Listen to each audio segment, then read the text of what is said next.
نحمده ونصلی علی رسول الکریم اما بعد۔ ہندوستان کے ایک صاحب نے پوچھا ہے کہ ذی الحجہ میں چاند کی صورت حال کیا ہے، ہمیں ابھی سے بتائیے، ہمیں چھٹی بک کرنی ہے۔ جواباً عرض ہے کہ 27 مئی بروز منگل کو انڈیا میں چاند کو چاہیے 5 ڈگری، برما میں 4 ڈگری، بنگلہ دیش میں 5 ڈگری، نیپال میں 5 ڈگری، کراچی میں 6 ڈگری، پشاور میں 6 ڈگری، ایران میں 6 ڈگری اور افغانستان میں 6 ڈگری۔ چاند 10 ڈگری میں نظر آتا ہے، یہاں 5 ڈگری اور 6 ڈگری ہے، اس لیے 27 مئی بروز منگل کو چاند نظر نہیں آئے گا اس پورے خطے کے اندر۔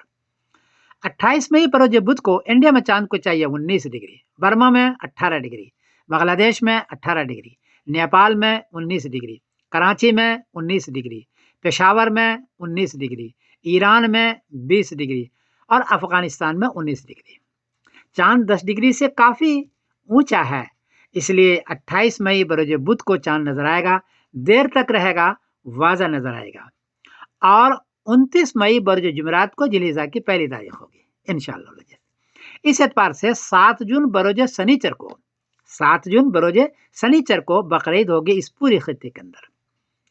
اطلاع عرض کر دوں کہ سعودی عربیہ کے جو ملک کا کیلنڈر ہے اس میں 28 مئی بروز بدھ کو پہلے ذی الحجہ لکھی ہوئی ہے، وہاں 27 مئی کی شام کو 7 ڈگری چاند اونچا ہے، اس لیے وہ لگتا ہے کہ یہی کریں گے، اور 6 جون بروز جمعہ کو بقرعید لکھی ہوئی ہے، انشاءاللہ العزیز وہ 6 جون بروز جمعہ کو بقرعید کریں گے۔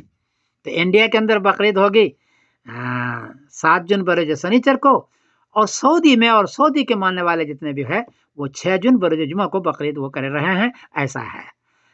دیکھیے ہوتا کیا ہے۔ میں سمیر الدین قاسم بول رہا ہوں مانچسٹر انگلینڈ سے۔ السلام علیکم ورحمۃ اللہ وبرکاتہ۔